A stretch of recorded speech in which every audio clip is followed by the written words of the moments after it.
Bonjour à tous et bienvenue pour une nouvelle vidéo sur Step Grip and Drift.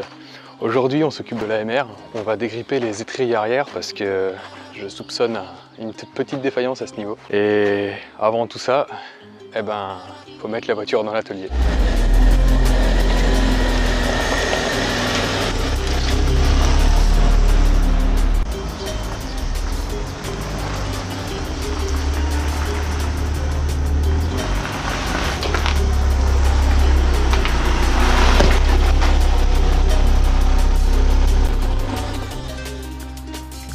Bon, maintenant que la voiture est rentrée, je la mets sur chandelle, j'enlève une roue et je vous explique ce qu'on va faire. Il veut pas se desserrer.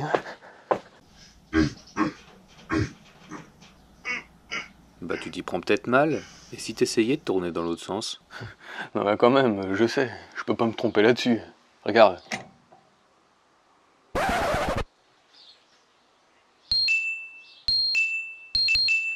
Juste avant de continuer, je voudrais préciser et remercier les gars du forum mr2.fr parce que sans eux, sans eux, j'aurais peut-être pas acheté la voiture parce qu'ils m'ont aidé depuis le début, depuis l'achat, ensuite tous les frais et entretiens que j'ai fait dessus, c'est sur leur conseil. Donc je tenais vraiment à faire cette précision parce que ils me sauvent la vie. En fait, tout ce que j'ai fait sur la voiture jusque-là, c'était pratiquement les premiers trucs mécaniques que je faisais. Donc merci à vous les gars.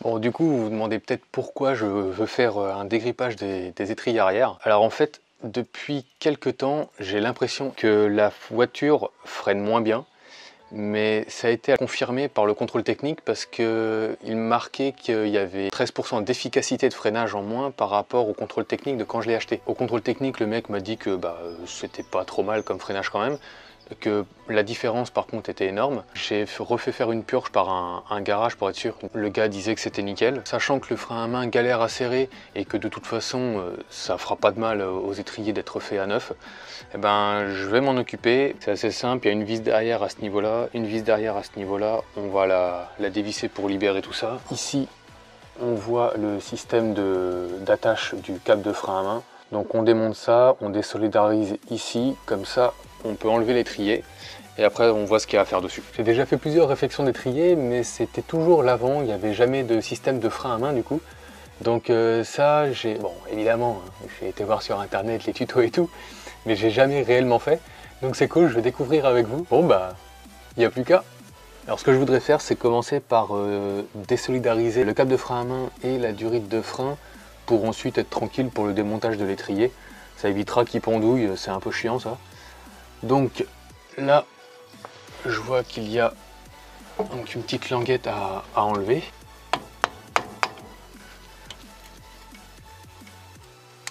Voilà, hop. Bon, il n'y a plus qu'à continuer. Ça, je sais qu'il y a une goupille en dessous. Petite pince. Voilà la petite goupille qu'il fallait enlever. Bon, on va maintenant enlever la petite goupille. Bon, elle veut pas sortir. Bon, tant pis, j'arrive pas à l'avoir comme ça. Je vais desserrer l'étrier, dévisser la durite, l'enlever et je verrai le câble de frein à main après quand j'aurai plus accès.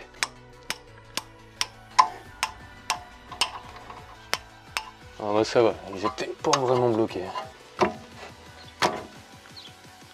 Voilà, hop, les petites gamelles en dessous.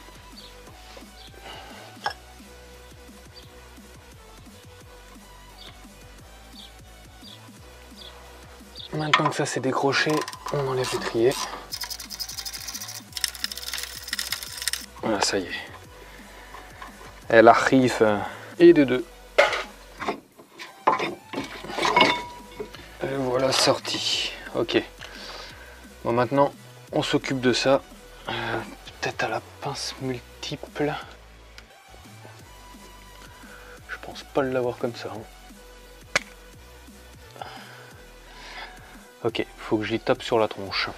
Bon quand faut y aller, faut y aller.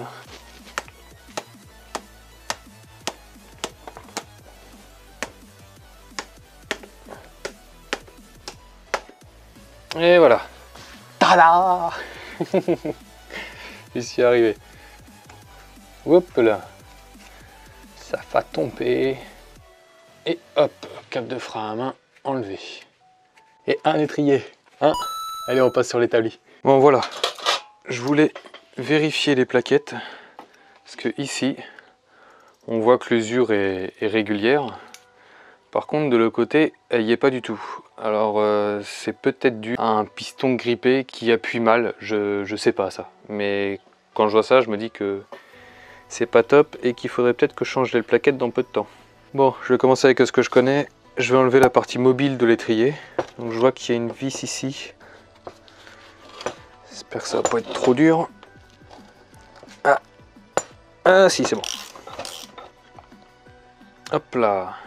Bon alors comme je réfléchis trop, eh ben je pense à rien, j'ai oublié de vous présenter, j'ai les joints de réflexion de l'étrier, enfin des étriers. Donc voilà, il y a tout, il y a ces deux joints là, le joint à l'intérieur, le circlips, donc c'est nickel, c'est pas cher en plus. Et c'est chez Big Red, c'est en Angleterre, et ça vaut pas si cher que ça. Les frais de port sont pas si onéreux que ça, l'envoi est vachement rapide, et j'ai déjà utilisé ça pour mes étriers avant, que j'ai déjà dégrippé et franchement j'ai pas été déçu du tout. Donc regardez, parce qu'ils font pas que pour les MR, hein, il y a vraiment tout. Ah bah, vous voyez, rien que pour ça, il est temps de les changer tous ces joints. J'avais vu des gars qui pompaient là-dessus avec le système de rattrapage automatique qui est intégré dedans. Le piston sortait de lui-même.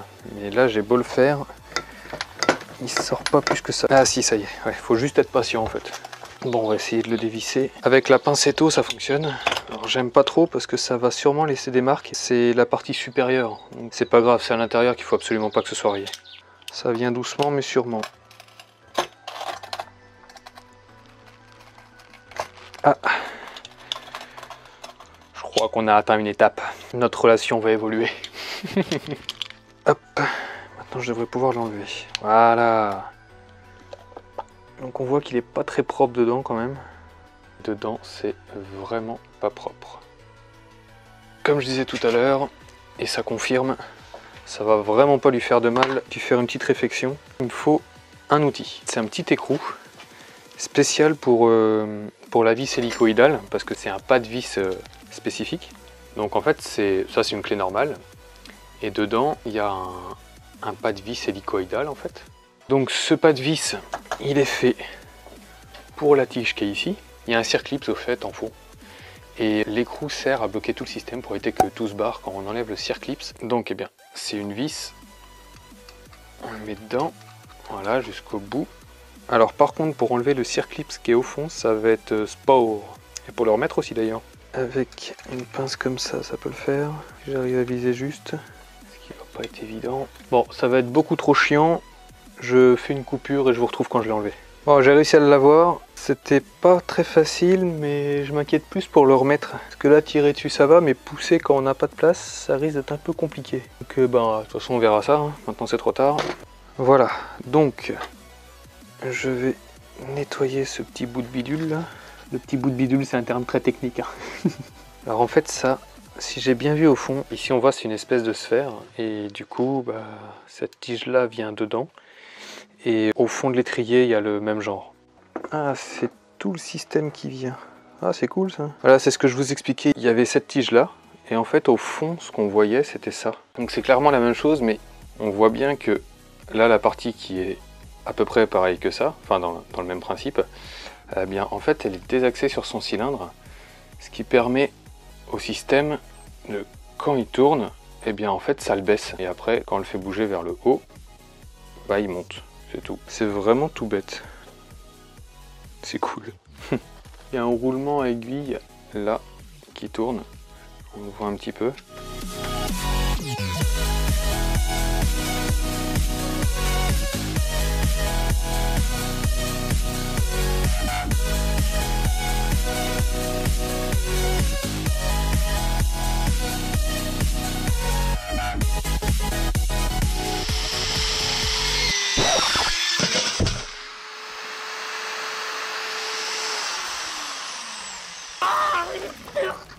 Je crois que j'ai été touché.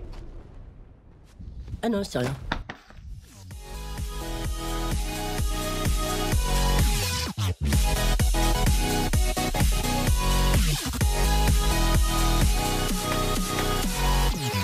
Voilà, donc j'ai tout nettoyé. Je vais pas faire un gros nettoyage, hein. Je voulais surtout enlever le trop de crasse. Je voulais éviter aussi d'enlever de la peinture, donc j'y suis allé mollo, mais juste en enlevant le plus gros. C'est déjà beaucoup plus propre quand même. Donc, on va passer au remontage. Je vais commencer par remonter cette partie-là, la partie du cap de frein à main. Donc pour ça, je vais commencer par remplacer le joint torique là. Je vais mettre de la graisse dedans. Vu que j'ai nettoyé, j'en ai enlevé, donc on va en remettre. Alors la languette tout à l'heure, elle était vers l'extérieur. Putain.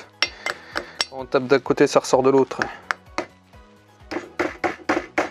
J'ai pas une grosse douille là. Voilà. Bon, j'ai un peu galéré parce que j'avais pas pensé à ça, mais c'est vrai que prendre des douilles pour taper autour, ce qui est bien, c'est qu'on risque pas d'abîmer le joint et c'est homogène. Du coup, ça tord pas la partie en ferraille, donc c'est très utile. Voilà. Donc, on remet ça. Ça, c'est remonté. On passe à l'autre partie. Je vais mettre le petit goujon dedans. Je vais simplement le faire tomber dedans.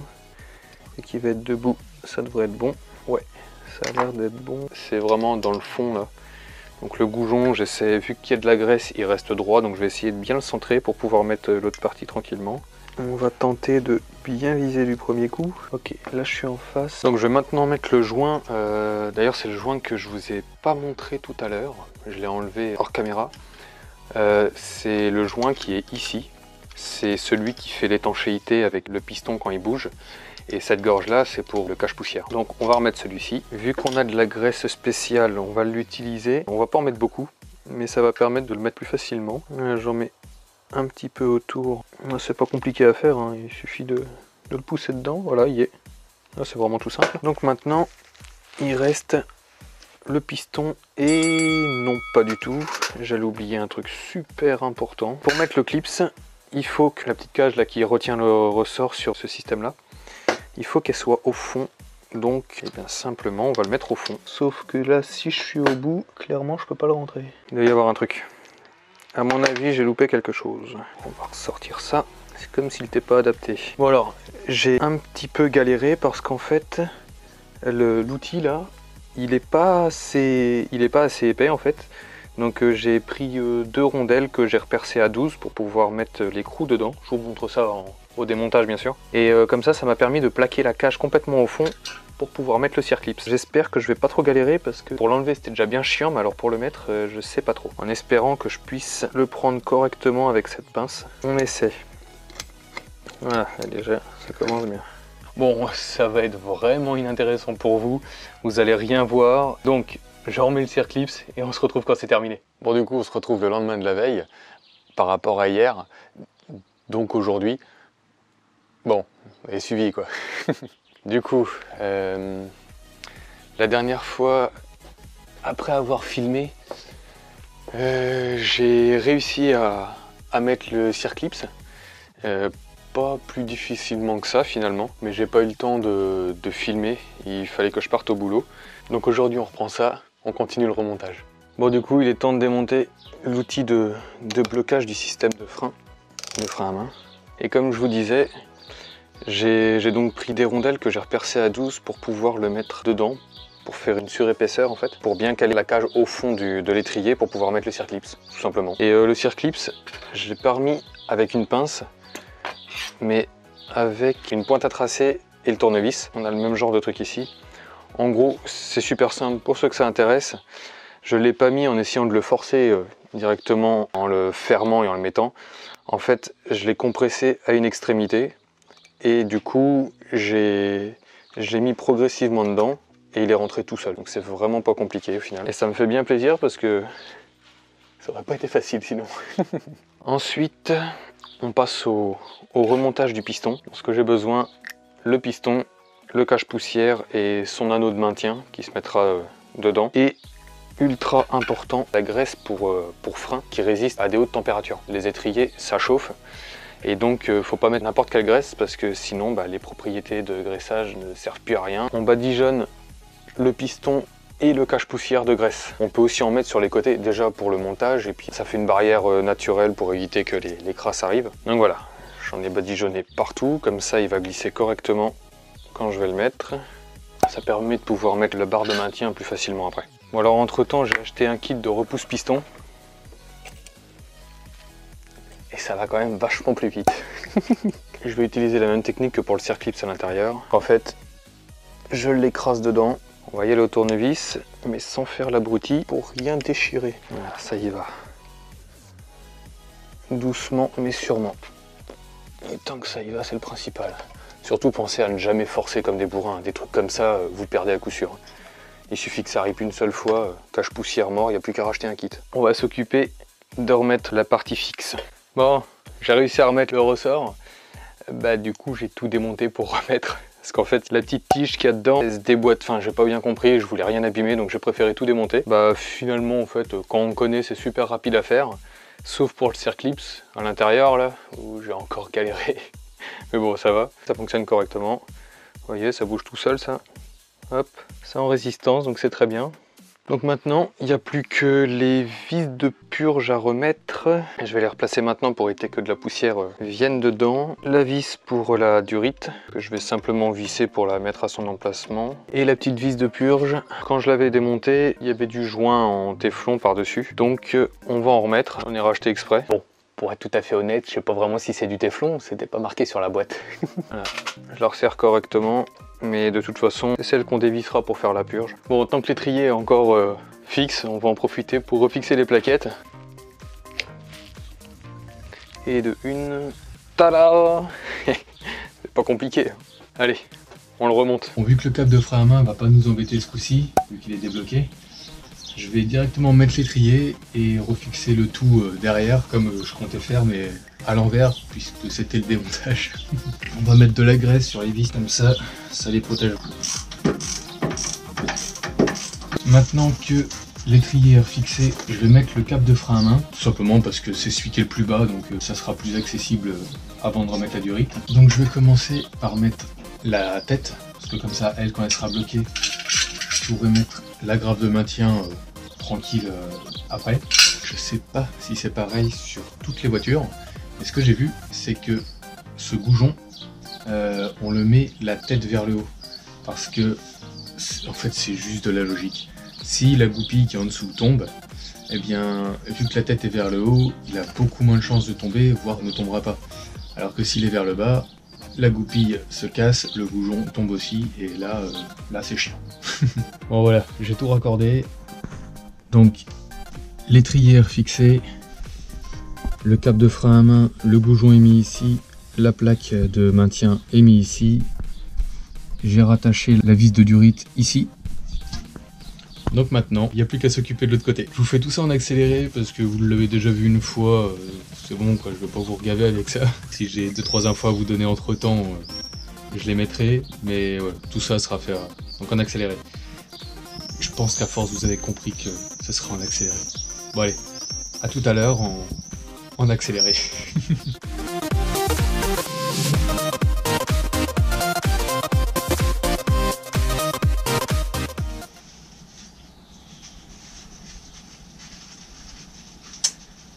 Bon,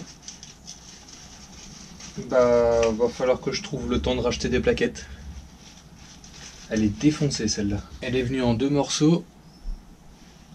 Et elle est complètement fissurée, peut-être que... Et voilà. Bon bah voilà. Eh ben, je vais commander des plaquettes, là c'est urgent. Je peux pas rouler comme ça. Enfin, oui, je peux pas... ça va tomber sous le sens.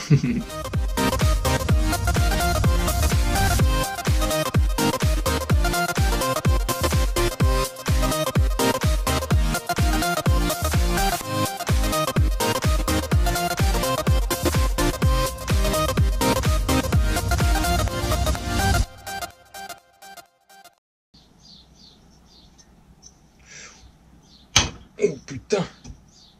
Ouh! Eh bah il est sacrément grippé celui-là. Autant le cylindre est super propre. Mais alors lui, eh bah peut-être que mon frein à main qui galère à serrer, ça pourrait venir de là. Regardez ça. Wow. Mais ça m'étonne pas, j'ai pas vu de graisse dedans comparé à l'autre. J'espère que le roulement dedans est pas flingué. Parce que là je suis dans la merde sinon. Dans la mouise. On est sur YouTube, faut pas parler mal. Ok bon, je viens de l'enlever. Alors lui il est clairement, il est tout blanc. Il est vraiment, bon, il est pourri en fait. Enfin, il est pourri, il n'est pas du tout lubrifié. Et dedans, j'ai un bout de plastique. Autant dans l'autre, je vous avais montré, j'avais un roulement à aiguille. Et celui-ci, c'est un bout de plastique. Le piston, lui, est propre. Par contre, l'étrier est dégueu. Vraiment, toutes ces parties-là, là, la partie mobile, je m'attendais pas du tout à ça, à ce qu'il y a dedans. Donc, j'ai vraiment très bien fait de les démonter, sans compter la plaquette qui est morte. Je sais pas pourquoi elle est morte. En même temps, si je savais tout, j'aurais pas besoin de chercher. Maintenant, on va nettoyer.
Bon voilà, il est remonté. Alors bah forcément les plaquettes, je les remets pas parce qu'elles sont mortes comme on a vu tout à l'heure. Donc j'en ai recommandé, elles devraient arriver dans une petite semaine, je reçois les plaquettes. Donc je les montrerai à ce moment-là et seulement après je ferai la purge. Mais en attendant, on va quand même le remonter et puis bah on terminera là pour le moment. Je viens juste de recevoir mes plaquettes, donc je voulais ouvrir ça avec vous. On va voir la différence entre celle-là et les nouvelles. Forcément, il n'y a pas photo.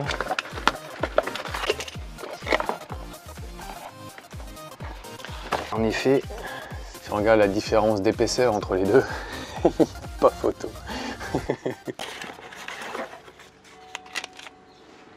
Faut lire la notice. Oh non. Ouais, bon, on va faire ça à l'arrache. Et le notice c'est bien, mais j'ai lu quand c'est électronique. C'est comme ça, pas très utile.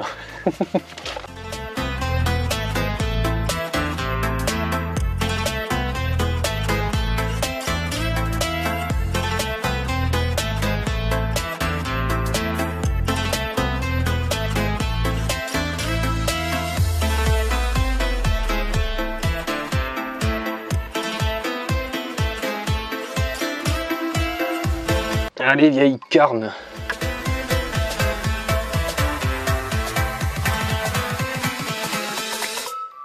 Ah, j'y suis arrivé dans le plus grand des calmes. Putain. Oh, c'est bon, c'est fait. Putain, y a aucune raison. En plus, de l'autre côté, ça passe nickel. Et ici, elle m'emmerde. Laisse tomber. Bon, voilà, les plaquettes sont changées, les étriers sont remontés. Donc, il n'y a plus qu'à faire la purge maintenant. Mais par contre, il va falloir que j'attende que quelqu'un vienne parce que j'ai pas d'appareil et je peux pas faire la purge tout seul. Donc on va se retrouver dans quelques jours, encore. Bon voilà, on est quelques jours après. Y a mon frère qui est passé en coup de vent, donc j'en profite pour faire la purge avec lui. Alors par contre, vous le verrez pas à l'image parce qu'il veut pas. Chacun ses décisions. Je regardais la dernière fois, là, dans les plaquettes, il y a un truc qui est important, que j'ai pas dit. Quand on met des nouvelles plaquettes, ce qu'il faut absolument éviter, c'est de mettre des gros coups de frein pour éviter de glacer les plaquettes. Et eux, TRW, ils préconisent de faire 200 km sans faire de gros freinage. Bon voilà, maintenant, vous le savez.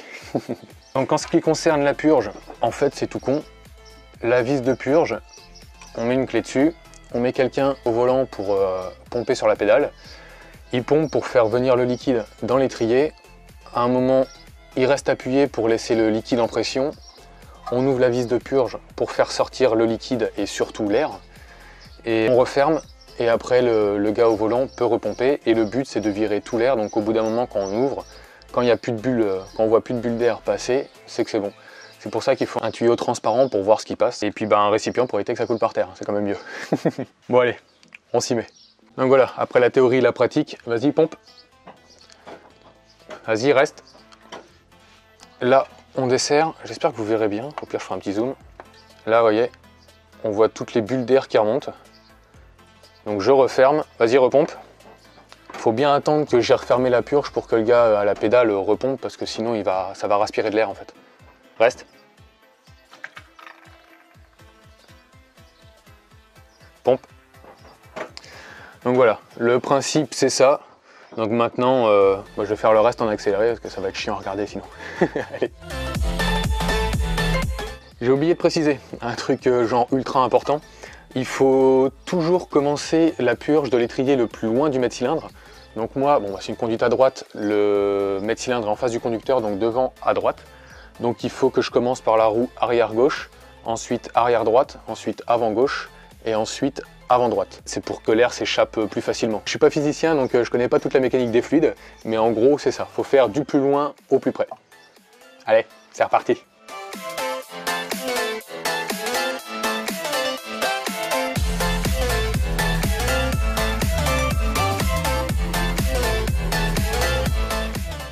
Bon voilà, la purge est faite, mon frère est parti, un grand merci à lui. Allez, tout le monde dit merci. Je t'ai vu toi, dis merci. T'as pas dit merci hein. Donc, on a fait les deux étriers arrière. J'ai pas filmé, mais on en a profité aussi pour refaire l'avant pour assurer le coup. Donc maintenant, il me reste plus que le frein à main à régler. Je vais faire quelques kilomètres pour tester mes freins. Ensuite, je referai mon réglage précis de frein à main. Et après on est bon. Je vais pas filmer le réglage de frein à main parce que c'est sous la voiture, c'est chiant. Mais je vous referai un petit topo après le test pour vous dire si tout s'est bien passé. Bon, finalement, la purge que j'ai fait avec mon frère était mal faite. Je m'y suis mal pris, j'ai laissé de l'air dans le circuit. Donc un ami est venu m'aider pour refaire la purge. Alors je sais pas pourquoi, mais la pédale s'enfonce toujours un petit peu en bout de course. C'est vraiment pas grand chose. J'ai été faire un test routier, la voiture freine vraiment très bien. J'arrive à faire des amorces de blocage de roues, donc ça freine bien. Et pourtant j'ai pas freiné comme un gros bourrin vu que les plaquettes sont neuves à l'arrière, je voulais pas les glacer. Donc je vais rouler un petit peu comme ça, ensuite je referai une purge et on verra si ça continue ou non. Si ça continue, je me pencherai sur le mètre-cylindre parce que le contrôle technique que j'ai passé voilà quelques mois a révélé 13% d'efficacité en moins par rapport à celui qu'a passé la voiture quand je l'ai acheté. Donc ça vient bien de quelque part. Et même si la réfection des étriers a dû améliorer un peu ça m'étonnerait beaucoup que ça ait rectifié les 13%. Et bien voilà, maintenant il n'y a plus qu'à rouler pour voir ce qu'il en est. Si vous ne voulez pas rater les prochaines vidéos, abonnez-vous, likez celle-ci si elle vous a plu. On se retrouve dans la prochaine. Ciao!